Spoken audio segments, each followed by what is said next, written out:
Today, we become legends. I surveyed hundreds of Smite community members to find the answer to one simple question. What are the best and worst passives Smite has to offer? As always, I sent out a form to both my audience and the Smite Reddit to collect data on what the community as a whole thinks of Smite's passives. I then averaged out all the scores into a single number for each god. Let's take a look at the data. So first up, class averages. Here's the numbers. The scores here were overall very close, but Warriors are a clear outlier at the top of the pack with a score of 3.55. The Warriors in general scored quite high, but were also dragged up by a few notable ones like Kukulkan, Tia, Mulan, and Achilles, which we'll get more into later. Mages came in second with a score of 3.37, very closely followed by Guardians at 3.36. Assassins came in fourth with a score of 3.31, and Hunters rounded out with the overall worst passives in the game at 3.23, though there really isn't that much of a difference even between first and fifth place here, with only a 0.33 point spread. Alright, but let's take a look at some individual god data on the best and worst passives Smite has to offer. But first, let's talk about an amazing game for both mobile and PC, Raid Shadow Legends.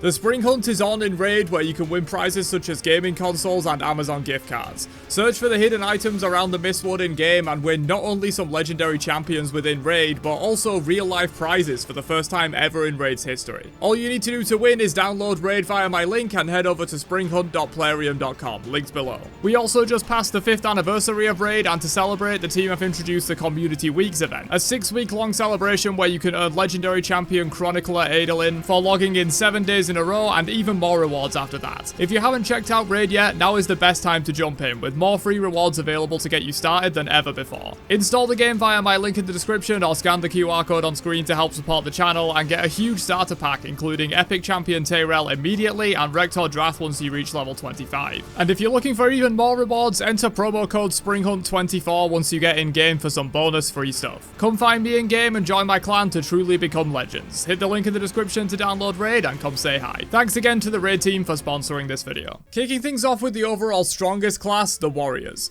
The best Warrior passive as voted by you guys was Kukulkan with a 4.43 out of 5. This makes sense as his passive is literally the entire rage mechanic, which is half the reason Kukulkan even works as a god and is incredibly powerful. The worst Warrior overall was rated to be Shiva at 2.65, and there's definitely something to talk about here. Since Shiva's passive is integrated with the rest of his regular abilities, there are two ways of looking at this. You can take his passive as only the passive effect of regen for allies and regen debuffs for enemies, or you can include the bonus effects that his other abilities get depending on what passive state you're in. Based on the low ranking here, I have to assume the general consensus is just to look at the passive and discount other effects on other abilities, since the bonuses to Shiva's 1, 2, and 3 from this passive are really good, and definitely not bottom 10 in the game. But yeah, the passive portion alone specifically is pretty weak all things considered. Our next class is the Mages, where the strongest overall passive came out to be Sol at 4.30, which I completely agree with. Even after so many nerfs, this passive still gives a ridiculous boost to Sol and is pretty much the only reason she is even considered a magical ADC. A 25% power boost, 30% attack speed, and 15% basic attack damage is just crazy. The worst mage passive overall is another one I mostly agree with, and that's Persephone. It would seem it's a pretty hard one to disagree with too, as she was more than 0.2 points below the next lowest in Nox. The active part of this passive is basically useless, and many people literally just cancel it. The only reason I'm a little hesitant on this one is because of the free gold you can get from selling Seas. Now, I don't think the community really took that into account here and just considered the active part of this passive. The free gold alone probably means this doesn't deserve the literal bomb spot. Next up, we have the Guardians, and the strongest Guardian passive is probably no surprise to anyone. Yeah, it's Yamoja. Her Omi passive is pretty much the whole reason she is so fundamentally broken, and it bypasses a core mechanic of the game. Definitely deserved. The worst Guardian passive is an interesting one, as Atlas took this spot, which just seems a little wrong to me. Is it the best passive in the game? Absolutely not, but I do feel like the Tremble has some value here. Passives like Sobek and maybe Cthulhu are probably worse than this in my view. It does deserve a low placement though, but perhaps not quite the absolute worst Guardian passive. Moving on though, let's take a look at the Assassins, where the best overall was Cleaner, which I can definitely see the argument for. It's an extremely unique and powerful passive that lets Cleaner make plays like no no other assassin can. And the worst overall was Arachne, which makes complete sense. This passive is just a nothing burger that only becomes useful on enemies that are extremely low on health. Sure, it's a decent bit of bonus damage on super low health enemies, but at that point you probably got the kill anyway, and it will rarely make the difference between getting the kill and not. And finally we have the Hunters, with the strongest overall being Jingwei at 3.94, noticeably lower than every other class's offerings, but still a strong passive for sure. It's basically half the reason Jingwei is so safe, as she doesn't care anywhere near as much about getting poked out compared to every other Hunter in the game, and she rarely misses farm from recalling due to this passive. And the worst overall Hunter passive came out to be Hu Yi, which makes complete sense. This passive is literally useless half the time, and even when it's useful, it's not that great. But moving on, let's get into the meat of the results with the top 10 best and worst passives overall in Smite. Kicking things off with the worst list, here's the results. We've talked about Shiva already, and assuming the community takes the passive and only the passive and not the extra benefits to his abilities, this makes sense. Merlin takes the number 9 worst, which is sensible as well. If anything, this is a little high given it's just a tiny bit of extra damage, and with how many cooldowns Merlin has and how much of an artillery ranged mage he is, you're rarely basic attacking a lot between abilities in fight, so this passive gets even less value than it might on his more suitable god kit. Atlas we talked about already, and he takes the number 8 spot. Charybdis takes number 7. Cupid takes number 6, which is a similar case to Shiva. The benefits from Cupid passive on his 1 and ult are actually pretty good, with Heart Bomb gaining the stun and the ult gaining a double mes duration. So I am a little bit confused by these results. Let me know down below if you took part on how you rated these passives that are weaved into the other parts of their kit, because I can only assume people took this passive as just the damage and healing increase, because I truly believe it doesn't belong in the bottom 10 if you consider that it adds a stun to Heart Bomb and doubles the ult mes duration. Nuar takes number 5, which I do think is a little low. Sure, it's just a root and it can be hard to use, but it can set up your combo and other teammates pretty well. Definitely underrated here in my opinion. Ishel takes the number 4 worst passive, which is pretty reasonable. It takes a while to stack up, and the reward of just an enhanced basic attack is pretty mid. The only redeeming quality here is that it triggers item effects, which can be a nice way to get an extra Soul Reaver proc or something, but it's a pretty bad passive all things considered. Hu Yi at number 3 makes complete sense. In the right situation, this passive can be super powerful, but most of the time it does absolutely nothing. In the laning phase, when you're most likely to be boxing with another Hunter, they won't even have crit, and in team fights, you're not really boxing the Hunter very much and are focusing on other targets. That's not to even mention that crit isn't always in the meta, and in times where the main ADC build doesn't include crit, this passive is literally useless. It can be good, but very rarely is. Nox is next up, which again makes sense. It's just a bit of free power that falls off when you need it the most, given taking damage loses the stacks for you. This is especially true for Nox's kit because of the delayed nature of her damage. By the time your full combo goes off, you've probably been hit a few times and lost most of this power anyway. Definitely one of the worst passives in the game. And finally, Persephone takes the overall worst passive in the game, which I've talked about already, but I do think when you include the free gold from selling seeds, it's very underrated here. Definitely better than the likes of Nox and Hu Yi, that's for sure. But yeah, the actual active part of this passive is next to useless, so I can see why people might have scored this one so low if they don't actually play Persephone or know the intricacies of her kit. But finally, let's round out the video with what you probably all came for, the top 10 strongest passives Smite has to offer. Here's the list. At number 10, we have Maman Brigitte's Spikes, which makes perfect sense being here. If anything, it's a little underrated in my opinion. This passive is pretty much the whole reason Maman's damage is so insane, and the soft execute effect helps enormously in cleaning up those low HP targets. She was specifically designed around this passive being a large portion of her damage, so it makes sense that it's so damn strong. Ratatoska takes number 9, which I think might be a tiny bit overrated given some passives like Mulan, Anubis, Achilles, and Bake didn't even make the top 10, but I can see why Rat would be here. The Acons are incredibly strong and unique, and being able to buy them without backing is another nice benefit. Scylla makes it to number 8, which has me a little confused once again.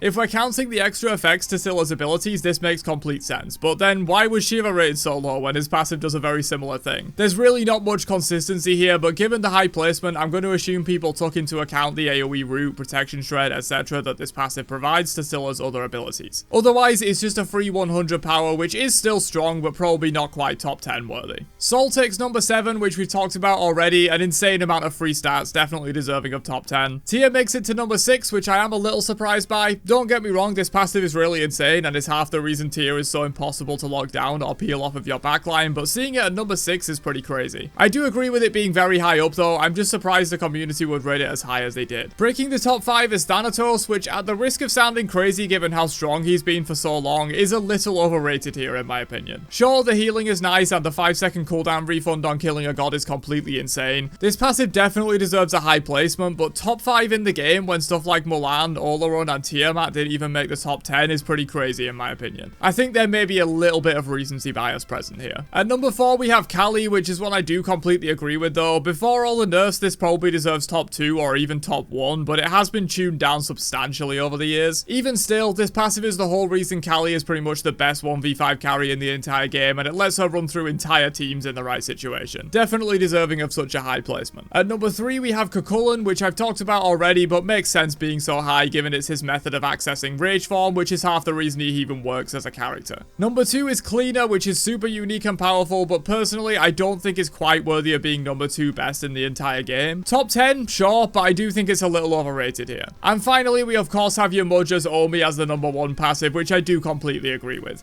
I've talked about this already in this video, but this passive completely breaks the game and is pretty much the entire reason Yamudja is so permanently broken as long as you can play her well. Definitely deserved. But that's all I've got for this community survey video. What are your own personal thoughts on the list? Do you mostly agree with the community sentiment or would you change things? Let me know down below and I'll catch you guys in another one later on. Have a great day and peace out, you nerds.